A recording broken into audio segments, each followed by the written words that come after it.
ਅਸੀਂ ਆਏ ਖਲਿਆਂ ਇੱਕ ਇੰਚ ਦੀ ਜ਼ਮੀਨ ਦੇ ਕਿੱਲੇ ਦੇ ਵਿੱਚ ਜਿਹਦੇ ਵਿੱਚ ਦਰੇਕਾਂ ਹੀ ਦਰੇਕਾਂ। ਬੇਸਿਕਲੀ ਇਹ ਦਰੇਕਾਂ ਕੋਈ ਨਹੀਂ। ਸਾਡੇ ਨਾਲ ਹਾਫਿਜ਼ ਅਬਦੁਲ ਰਊਫ ਐਡਵੋਕੇਟ ਸਾਹਿਬ ਮੌਜੂਦ ਹਨ।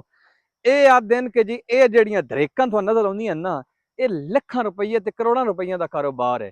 ਜੇ ਦਰੇਕਾਂ ਹੁੰਦੀਆਂ ਤੇ ਅਸੀਂ ਇਹੀ ਦਰੇਕਾਂ ਲਾਉਂਦੇ ਸੀ। ਦਰੇਕਾਂ ਦਾ ਤਾਂ ਫਾਇਦਾ ਹੀ ਕੋਈ ਨਹੀਂ। ਲੇਕਿਨ ਦਰੇਕਾਂ ਦੀ ਨਸਲ ਦੇ ਵਿੱਚੋਂ ਇਹ ਚੀਜ਼ ਹੈ, ਇਹ ਕਿਹੜੀ ਚੀਜ਼ ਹੈ? ਇਹਨਾਂ ਨਾਲ ਗੱਲਬਾਤ ਕਰਦੇ ਹਾਂ। अस्सलाम वालेकुम। वालेकुम अस्सलाम। ਕੀ ਹਾਲ ਹੈ ਜੀ? अल्लाह दा शुक्र। ਅੱਛਾ, ਇਹ ਸਾਨੂੰ ਦੱਸੋ ਵੀ ਇਹ ਅਸੀਂ ਤਾਂ ਦਰੇਕਾਂ ਹੀ ਸਮਝੀਆਂ ਨੂੰ, ਇਹ ਹੁਣ ਦੱਸੋ ਦੋਸਤਾਂ ਨੂੰ ਵੀ ਇਹ ਕਿਹੜੀ ਸ਼ੈ ਹੈ? ਇਹ ਦਰੇਕ ਨਹੀਂ, ਲੇਕਿਨ ਇਹ ਦਰੇਕ ਦੀ ਫੈਮਿਲੀ ਚ ਨੂੰ ਆਖ ਸਕਦੇ ਹਾਂ। ਇਹਨੂੰ ਆਦੇ ਮੈਲਾ ਡੁਬੀਆ ਇੰਗਲਿਸ਼ ਦੇ ਵਿੱਚ, ਵੈਸੇ ਇਹਨੂੰ ਮਾਲਾਬਾਰ ਨੇਮ। ਇੰਡੀਆ ਦੇ ਵਿੱਚ ਇਹਦੇ ਕਾਫੀ ਜੰਗਲ ਹੈ। ਅੱਛਾ। ਮਾਲਾਬਾਰ ਨੇਮ ਦੇ ਇਸ ਦੀ ਖਾਸ ਖੂਬੀਆਂ। ਆਮ ਜਿਹੜੀ ਦਰੇਕ ਹੁੰਦੀ ਉਹ ਸ਼ਾਖਾਂ ਕੱਢਦੀ, ਤੇ ਇਹ ਨਾਜ਼ਰੀਨ ਵੇਖ ਰਹੇ ਨੇ ਕਿ ਇਹ ਬਿਲਕੁਲ ਸਿੱਧੀ ਜਾਂਦੀ। ਠੀਕ ਹੈ। ਔਰ ਦੂਸਰੀ ਇਹਦੀ ਖੂਬੀ ਇਹ ਕਿ 6 ਸਾਲਾਂ ਵਿੱਚ ਜਵਾਨ ਹੋ ਜਾਂਦਾ ਪੌਦਾ। ਬਾਕੀ ਇਹਦੀ ਹਾਈਟ 50 ਤੋਂ 60 ਫੁੱਟ ਤੱਕ ਚਲੀ ਜਾਂਦੀ। 50 ਤੋਂ 60 ਫੁੱਟ ਤੱਕ। ਇਹ ਨਾਜ਼ਰੀਨ ਨੂੰ ਦੱਸਣਾ ਚਾਹੁੰਦੇ ਆ, ਜਿਹੜਾ ਜੰਗਲ ਲੱਗਵਾ ਇਹ 1 ਸਾਲ ਦੇ ਪੌਦੇ ਹਨ। ਇਹ 1 ਸਾਲ ਦੇ ਵਿੱਚ ਇਹਨਾਂ ਦੀ ਗਰੋਥ ਵੇਖੋ, ਤਕਰੀਬਨ ਇਹ 15 ਤੋਂ 18 ਫੁੱਟ ਤੱਕ ਇਹਨਾਂ ਦੀ, ਬਲਕਿ ਕਈ 20 ਫੁੱਟ ਤੱਕ ਚਲੇ ਗਏ ਪੌਦੇ। ਇਹ 10 ਫੁੱਟ ਤੇ ਹਨ ਕਿ 5 ਫੁੱਟ ਤੇ ਹਨ? ਇਹ 6 ਫੁੱਟ ਤੇ ਹਨ। ਇੱਕ ਸਾਈਡ ਤੋਂ 6 ਫੁੱਟ ਤੇ ਇੱਕ ਸਾਈਡ ਤੋਂ ਇਹ ਹੈ ਤਕਰੀਬਨ 18 ਫੁੱਟ।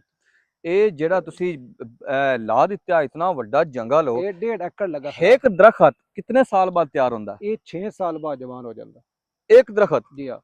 ਤੇ 6 ਸਾਲ ਬਾਅਦ ਇੱਕ ਦਰਖਤ ਕਿੰਨੇ ਦਾ ਸੇਲ ਹੁੰਦਾ ਹੈ ਦੋਸਤਾਂ ਦੱਸੋ? ਇਹ ਮੈਂ ਆਪ ਮਿਸਾਲ ਦੇ ਇਹ ਦਿੰਨਾ ਕਿ ਸਾਡੇ ਕੋਲ ਇੱਥੇ ਆਮ ਜਿਹੜੀ ਦੇਸੀ ਦਰੇਕ ਹੈ ਉਹਦਾ ਰੇਟ ਬਹੁਤ ਜ਼ਿਆਦਾ ਹੁੰਦਾ। ਅਗਰ ਉਹ ਦਰਖਾਣਾ ਸਿੱਧੀ ਲੱਕੜੀ ਲੱਭੇ, ਮੰਡੀਆਂ ਦੇ ਵਿੱਚ ਸਿੱਧੀ ਲੱਕੜੀ ਦਾ ਟੋਟਾ ਹੋਵੇ ਤੇ ਉਹਦਾ ਬਹੁਤ ਜ਼ਿਆਦਾ ਰੇਟ ਹੁੰਦਾ। ਉਹ ਮੁੜੇ ਵਜ਼ਨ ਦੇ ਹਿਸਾਬ ਨਹੀਂ ਲੈਂਦੇ, ਬਲਕਿ ਉਹ ਫੀਤੇ ਨਾਲ ਕੱਟ ਕੇ ਲੈਂਦੇ। ਤੇ ਇਹ ਜਿਹੜਾ ਹੁੰਦਾ ਮਾਲਾਬਾਰ ਨੇਮ, ਇਹ ਤੁਸੀਂ ਹੁਣ ਵੀ ਵੇਖ ਸਕਦੇ ਹੋ ਕਿ 15 ਤੋਂ 20 ਫੁੱਟ 1 ਸਾਲ ਦੇ ਅੰਦਰ ਲੰਬੀ ਹੋ ਗਈ। ਮਾਸ਼ਾਅੱਲਾ, ਕੋਈ ਸ਼ਾਖਾ ਨਹੀਂ ਇਸ ਕੜੀ ਹੈ। ਮਾਸ਼ਾਅੱਲਾ। ਇਹ ਤੁਸੀਂ ਆਪ ਇਤਨਾ ਲੰਮਾ ਟੋਟਾ ਇਹਦਾ ਹੋਣਾ। ਤੇ ਔਰ ਇਹ ਮਾਲਾਬਾਰ ਨੇਮੇ ਇਸ ਤੇ ਕੋਈ ਕੀੜਿਆਂ ਮਕੌੜਿਆਂ ਦਾ ਅਸਰ ਵੀ ਨਹੀਂ ਹੁੰਦਾ। ਇਹਦਾ ਜਿਹੜਾ ਫਰਨੀਚਰ ਹੈ ਬੜਾ ਪਾਇਦਾਰ ਤੇ ਲੰਬੇ ਅਰਸੇ ਤੱਕ ਜਾਣੇ ਵਾਲਾ। ਤੇ ਇਸ ਦਾ ਰੇਟ ਵੀ ਤੇ ਮੁੜ ਜ਼ਿਆਦਾ। ਆਮ ਰੇਟ ਤੁਸੀਂ ਕਹਿ ਲਵੀ ਪਾਕਿਸਤਾਨ ਦੀ ਮੰਡੀਆਂ ਦੇ ਮੁਤਾਬਕ ਤੇ ਰੇਟ ਜ਼ਿਆਦਾ, ਲੇਕਿਨ ਇਹ ਇੱਕ ਇੰਟਰਨੈਸ਼ਨਲ ਲੱਕੜੀ ਹੈ। ਇਹਦਾ ਰੇਟ ਆਮ ਲੱਕੜੀ ਨਾਲੋਂ ਜ਼ਿਆਦਾ। ਜਿਸ ਤਰ੍ਹਾਂ ਸਾਗਵਾਨ ਪਲੂਨੀਆਂ ਦਾ ਰੇਟ ਜ਼ਿਆਦਾ ਜਾਂ ਮੁਹਾਗਨੀ ਦਾ, ਇਸ ਤਰ੍ਹਾਂ ਇਹ ਮਾਲਾਬਾਰ ਨੇਮ ਦਾ ਵੀ ਜ਼ਿਆਦਾ ਆਮ ਦਰੇਕ ਦੇ ਨਾਲੋਂ। अगर कोई बंदे इतराज करते नहीं ये दरेक दी किस्म है, अगर तुसी दरेक वाला रेट भी लाओ, हाँ जी हाँ जी, इतनी सीधी लकड़ी ਇਹਦਾ ਰੇਟ ਕਿੱਥੇ ਜਾਵੇ? ਅੱਛਾ, ਹਾਫਿਜ਼ ਸਾਹਿਬ ਸਾਰੀਆਂ ਗੱਲਾਂ ਦਾ ਮਜਮੂਆ ਹੈ ਕਿ ਭਾਈ ਇਹਦੀ ਲੱਕੜੀ ਜਿਵੇਂ ਅਸੀਂ ਆਦੇ ਆਏ ਨਿੰਮ ਹੈ ਤੇ ਨਿੰਮ ਦੇ ਪੱਤੇ ਬੜੇ ਕੌੜੇ ਹੁੰਦੇ ਨੇ। ਕਈ ਇਨਸਾਨੀ ਬਿਮਾਰੀਆਂ ਦਾ, ਜਰਾਸੀਮਾਂ ਦਾ ਇਲਾਜ ਹੈ, ਸਾਬਣ ਚ ਇਸਤੇਮਾਲ ਹੋ ਰਹੇ ਨੇ, ਸੋਪ ਚ ਇਸਤੇਮਾਲ ਹੋ ਰਹੇ ਨੇ, ਮੈਡੀਸਨ ਚ ਪੱਤੇ ਇਸਤੇਮਾਲ ਹੋ ਰਹੇ ਨੇ। ਇਸੇ ਤਰ੍ਹਾਂ ਇਹਦੀ ਲੱਕੜੀ ਬਹੁਤ ਕੌੜੀ ਹੈ ਜੀ, ਜਿਹਨੂੰ ਗੁਣ ਵੀ ਨਹੀਂ ਲੱਗਦਾ ਜੀ। ਤੇ ਫਰਨੀਚਰ ਨੂੰ ਲੱਗਦਾ ਹੀ ਗੁਣ ਹੈ ਤੇ ਮੁੰਡੇ ਦਾ ਫਰਨੀਚਰ ਬਣਿਆ ਹੋਵੇ ਜੀ। ਇਹਦਾ ਫਰਨੀਚਰ ਬੜਾ ਪਾਇਦਾਰ ਹੈ। लकड़ी वैसे भी खूबसूरत फर्नीचर होंदा, पैदार, लंबे अरसे तक जाने वाला, रेट भी ज्यादा ते और रुख भी जल्दी हो वैंदा। ते इनू दूसरा वड्डी खूबी है जेड़ी आम नेम हुंदी ओ सर्दियां में सड़ वैंदी। अगर कोहरा ज्यादा पवे इसनू सर्दी गर्मी दा मसला कोई नहीं। जून दा महीना अज 10 जून है ते वेखो कितने लश ग्रीन पौधे खड़े, कोई इन्हां ते मौसमी असरात नहीं। इंजे सर्दियां दे विच भी पत्ते ते झाड़ जांदी, लेकिन इस ते कोई कोहरे दा असर नहीं, इहदी ग्रोथ रुकदी नहीं रुकदी। सर्दियां विच वैसे पत्ते झाड़ पैंदी, ये मोटा ज्यादा होंदा ते गर्मियां दे विच मोटा पौधे वेखे बड़े वड्डे वड्डे पौधे कोई दोस्तां कोल लगे हैं। अच्छा, ये लाण दा सही टाइम? ਇਹ ਲਾਈ ਪੂਰਾ ਸਾਲ ਹੀ। ਇਹ ਛਾਪਰਾਂ ਵਿੱਚ ਪੌਦੇ ਹੁੰਦੇ ਨੇ ਥੈਲੀਆਂ ਦੇ ਵਿੱਚ, ਇਹ ਪੂਰਾ ਸਾਲ ਹੀ ਲਾਈ ਜਾਂਦੀ। ਅਸੀਂ ਜਿਹੜੇ ਫਾਰਮ ਲਾਇਆ ਇਹਦੇ ਵਿੱਚ ਕੁਝ ਪੌਦੇ ਪਿਛਲੇ ਸਾਲ ਮਈ ਦੇ ਵਿੱਚ ਲਾਏ ਤੇ ਮਾਸ਼ਾਅੱਲਾ ਹੁਣ ਸਾਰੇ ਬਰਾਬਰ ਹੀ ਖੜੇ ਨੇ। ਲਸ਼ ਗ੍ਰੀਨ ਕਿੰਨਾ ਲਾਇਆ ਟੋਟਲ ਤੁਹਾਡੇ ਕੋਲ? ਇਹ ਸਾਰਾ 1.5 ਏਕੜ ਲੱਗਾ। ਲੋਕ ਆਦੇ ਸਨ ਭਈ ਕੀ ਪਾਗਲ ਨੂੰ ਦਰੇਕਾਂ ਨਾਲ ਲਾ ਲਿਆ ਨਾ।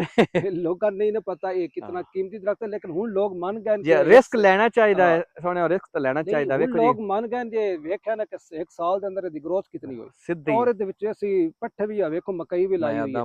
ਵੇਖੋ ਨਾ ਜੀ, ਇੱਕ ਤੀਰ ਤੇ 2 ਸ਼ਿਕਾਰ। ਜਿਤਨਾ ਤੱਕ ਇਹਨਾਂ ਤਿਆਰ ਹੋਣਾ ਵਿੱਚ ਤੁਸੀਂ ਫਸਲਾਂ ਲੈ ਸਕਦੇ ਹੋ, ਬਾਅਦ ਵਿੱਚ ਜਨਾਬ ਤੁਸੀਂ ਇੰਟਰਕ੍ਰੌਪ, ਤੁਸੀਂ ਇਹਦੇ ਵਿੱਚ ਟਨਲ ਦੇ ਤੌਰ ਤੇ ਸਬਜ਼ੀ। ਅੱਛਾ, ਇੱਕ ਹੋਰ ਦੱਸੋ, ਜੇ ਕਰੇਲੀ ਜਾਂ ਕੋਈ ਸਬਜ਼ੀ ਇਹਦੇ ਤਣੇ ਨਾਲ ਜਾਲੀ ਲਾ ਦਿੱਤੀ ਜਾਵੇ ਨੈਟ ਹੋ ਤੇ ਹੋ ਸਕਦੀ?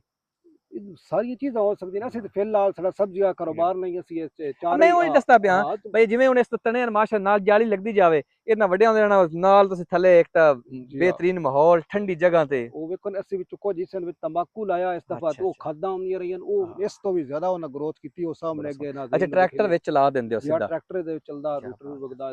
ਅਬ ਸਾਹਿਬ ਗਰਮੀ ਬੜੀ ਜੇ ਤੇ ਸਾਡਿਆਂ ਭਰਾਵਾਂ ਪੌਦੇ ਵੀ ਤਾਂ ਲੈਣੇ ਨਾ ਤੇ ਜਨਾਬ ਪੌਦੇ ਤੁਹਾਡੇ ਕੋਲ ਲੱਭਦੇ ਜੀ? ਸਾਡੇ ਕੋਲ ਪੌਦੇ ਹੁਣ ਉਹਨਾਂ ਨੂੰ ਆਪਣਾ ਐਡਰੈਸ ਦਿਓ। ਮੈਂ ਨਾਜ਼ਰੀਨ ਨੂੰ ਦੱਸਣਾ ਚਾਹੁੰਦਾ, ਪੌਦੇ ਸਾਡੇ ਕੋਲ ਅਵੇਲੇਬਲ ਹਨ ਮਾਸ਼ਾਅੱਲਾ, ਬੜੇ ਲੈਂਥੀ ਤੇ ਬੜੇ ਸਿਹਤਮੰਦ ਪੌਦੇ ਅਵੇਲੇਬਲ ਹਨ। ਤੇ ਸਾਡਾ ਨੰਬਰ ਹੈ 0321 666 46 ਦੂਸਰਾ ਨੰਬਰ ਹੈ 0311 98 92 358। रेहान नर्सरी फार्म, छन्नी ताजा रेहान, सियाल मोड़ इंटरचेंज, सरगोदा। लो जी दोस्तों, अपने दोस्त अमीर मावियन दियो इजाजत। नवे वीडियो मिलते हैं। वीडियो मुकम्मल यूट्यूब चैनल देसी लाइफ देसी फन दी हर वीडियो पेज ते लाइक लाजमी करो, फॉलो भी कर लो। नवे हो तो वीडियो भी देखो, फॉलो लाजमी किया करो। कोई ना फॉलो कर दे तो वीडियो वेदे हो तो ढूंढते रहते हो वीडियो किधर गई, पूरी वीडियो भी नहीं वेदे तो काला करते हो, आदे हो शायद की मालूमात है।